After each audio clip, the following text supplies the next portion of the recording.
Well, hello everybody. We are back, and it is good to be back. It was good to be away. Now it's good to be back. This is the news that we are waking up to from Monday, April the 14th, 2025, day 1146 of Russia's full-scale invasion of Ukraine, and the anniversary of the sinking of the Titanic. Right, April 14th is not just the day before tax day in the U.S., but it's also the anniversary of the sinking of the Titanic, the unsinkable ship. And I think about the Russian ship of state, uh, and we can think about the American ship of state. Two ships that one thought no one could sink, and yet we are watching them both sink before our eyes. A lot's been going on. Last night we saw some drone activity. The Russians sent 62 drones at the territory of Ukraine. 40 were shot down, 11 were taken out with active countermeasures.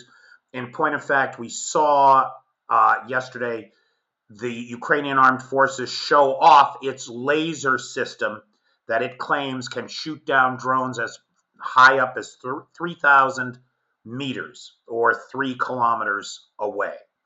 And it's my firm belief, as I've been saying since November, that they've been testing this on the decoy drones, that they can tell the difference between them, and they've been using this as the testing base for the laser weapon.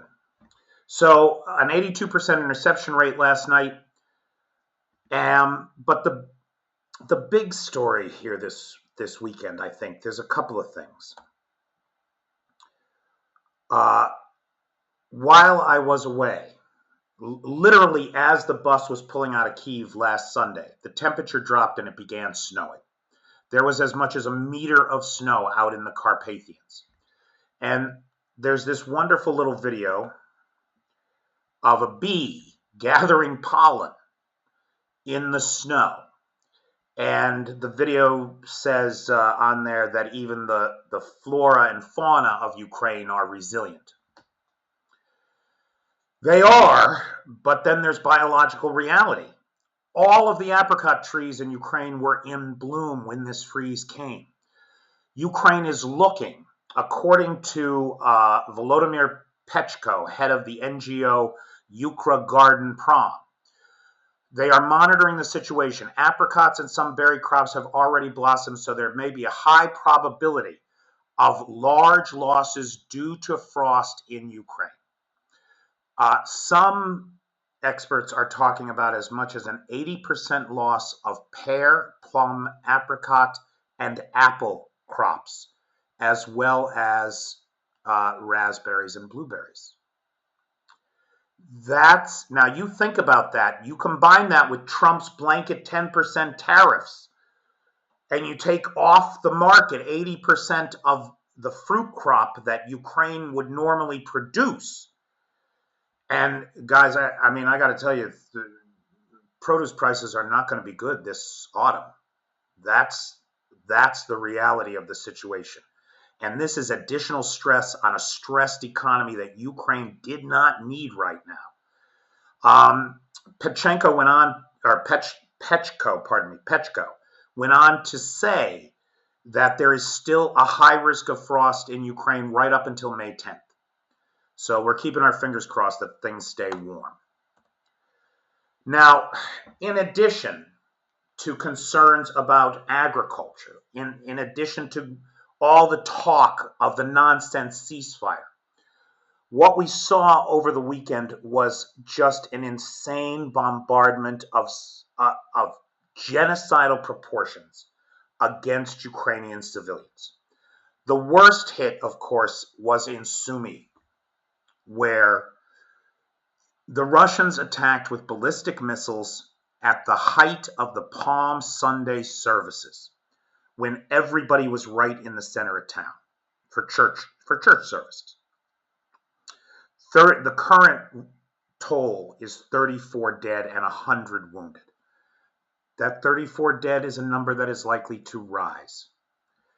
I'm going to play this for you. Now, I want to point out that some of this material is a little graphic. But this is downtown Sumy, the day of the attack. 34 people dead currently, another 100 wounded, coming at the height of the Palm Sunday services. For his part, this is what Trump had to say. Yes. Do you have a reaction to Russia's Palm Sunday attack? I think it was terrible, and I was told they made a mistake. But I think it's a horrible thing. I was told they made a mistake. I think the war is, for that war to have started, is an abuse of power. This country would have never allowed that war to have started if I were president. That war is a shame. Millions of people are dead that should be alive. Cities are being destroyed all over Ukraine. The whole culture is gone. It's certainly very severely hurt. You know, the chapels, the churches, the spirals, all of the things that they had in Ukraine were among the most beautiful anywhere in the world, and most of them been knocked down and blown up into a million pieces. But most importantly, you have millions of people dead that shouldn't be dead. Nothing that comes out of his mouth is true or accurate. Yes, there is devastation in the east of the country. Yes, there is devastation everywhere that the Russians launch their bombs. But to say that this country is destroyed or that Ukraine is destroyed is nonsense of the first order. And to say that millions of people are dead when that is not true is irresponsible at best. But to make excuses for the Russians that this was an accident? Are you kidding me?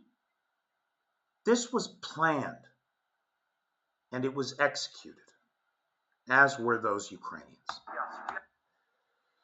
Keir Starmer had a little better response. He was appalled at Russia's horrific attacks on civilians in Sumy, and my thoughts are with the victims and their loved ones, rather than making excuses for the murderers. President Zelensky has shown his commitment to peace. Yes, he has. And Putin must now agree to a ceasefire without conditions. That's not going to happen, right? But at least that's what he's calling for. Now, Sumy was not the only city attacked. This is Odessa. Odessa was attacked, and this is what they did this time. They pointed the drones at the busy highways to hit civilian vehicles on the roads, as you can see them burning there in the distance. This was in Odessa. This is Dnipro. It's not clear to me whether this was a Fab 1000 that went off or a ballistic missile attack on Dnipro. But Dnipro was hit with some heavy bombing. 4 were injured in Dnipro. This is Kyiv on fire, again, after being hit with ballistic missiles from across the border. Zhytomyr was hit out in the west of the country, or in the central of the country. Kyiv was hit, of course. And then you've got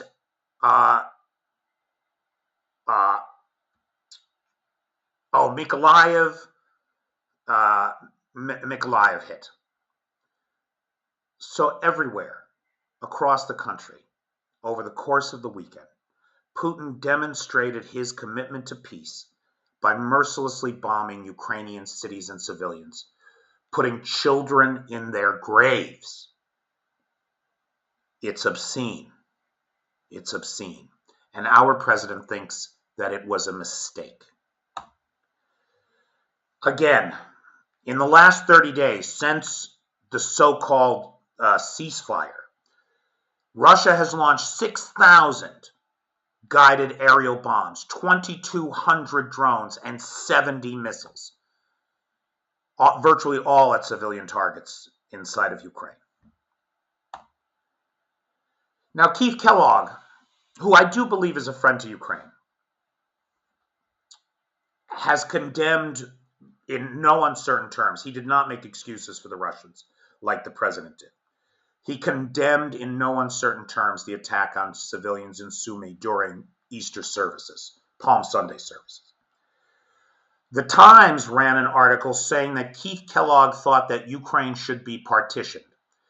He has denied that that is what he meant. He has said that what he meant was if we could get a peace agreement, we could have peacekeepers in like a demilitarized zone in the temporarily occupied territories, and it would be like an East-West Berlin thing. It was a bad analogy for him to make, but I do believe that Keith Kellogg is trying to represent the interests of the Ukrainian people inside of Washington.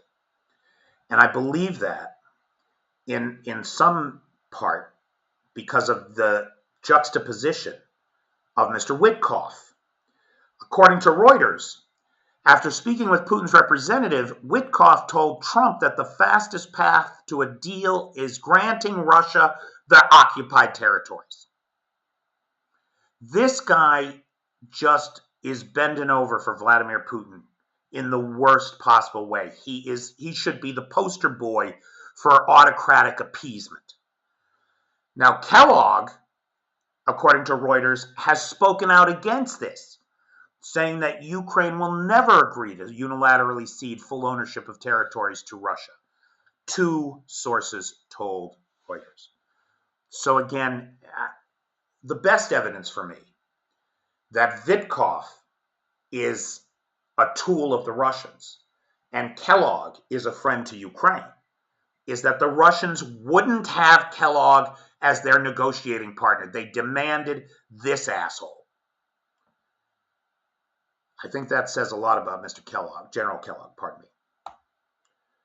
Now, I got a bunch of emails about why I haven't done a video about the F-16 being shot down. Well, first of all, I was on vacation, and I really tried to take that seriously, since I did feel like I needed it.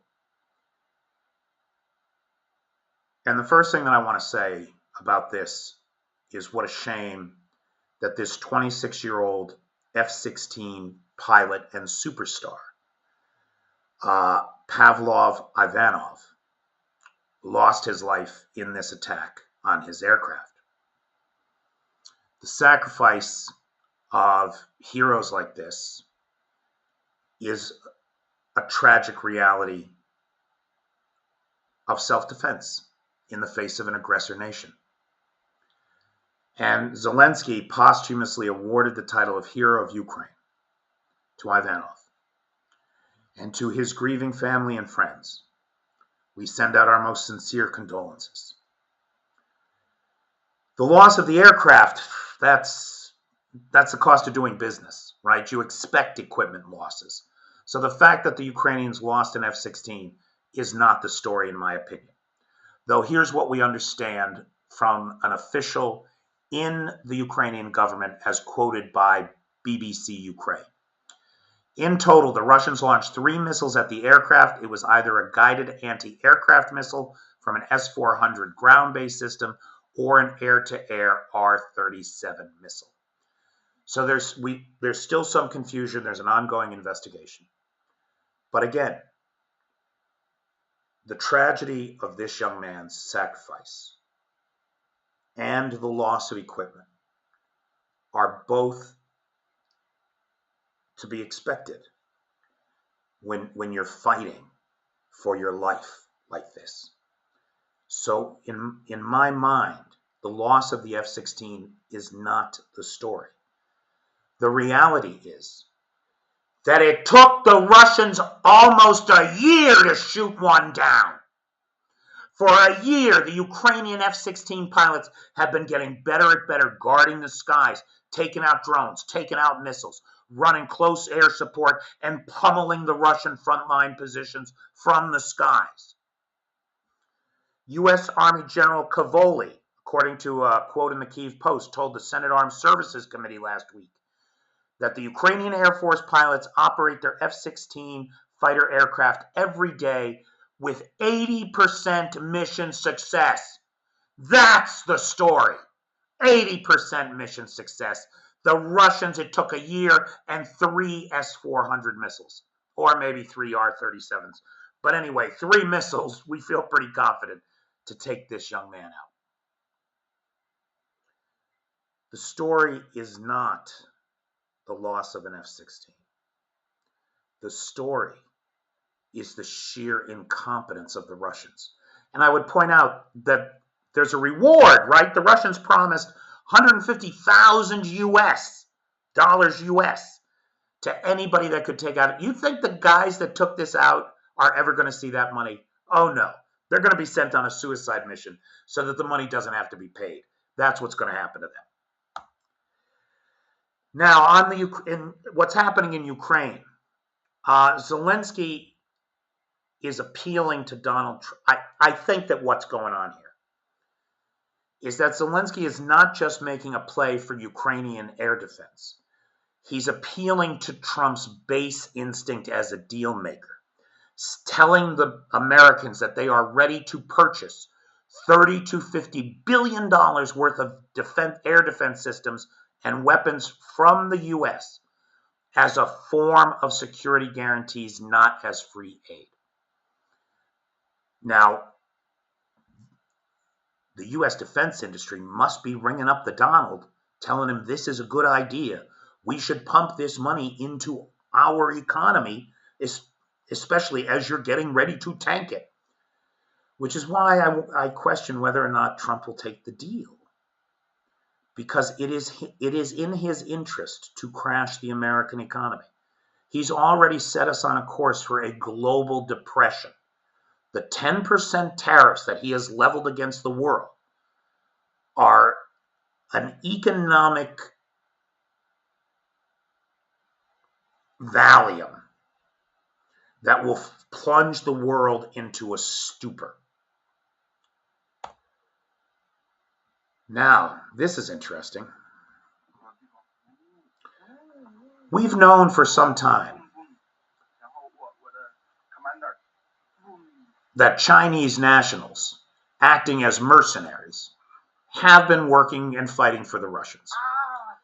It's now believed that as many as 155 are currently in country. China is not responding. China's denying that any nationals are here. Ukraine has now captured 2 Chinese nationals and is holding them for questioning. Now, the expectation is that they're simply mercenaries who signed a contract to come and fight in Ukraine on behalf of Russia. And this is right in line with the African mercenaries, the Sri Lankan mercenaries, the mercenaries from all over the world, Colombia, etc. But what it says about the state of the Russian armed forces is that they cannot continue this war without bringing in troops. Can't do it. It is appalling to me that we are so close to seeing a Russia collapse, and Trump is stepping in to save them, which is exactly what I believe is happening. Ukraine is working on developing its own air defense system and is offering European partners the opportunity to invest in it, Foreign Minister Andrei Shabiha said over this weekend.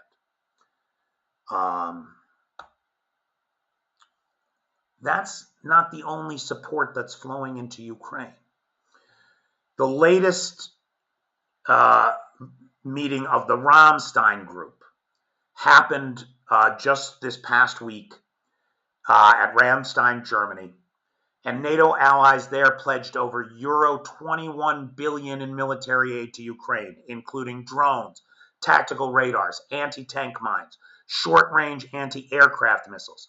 Great Britain, Norway, Germany, Belgium, and Estonia, and that made these announcements following the latest Ramstein format defense meeting.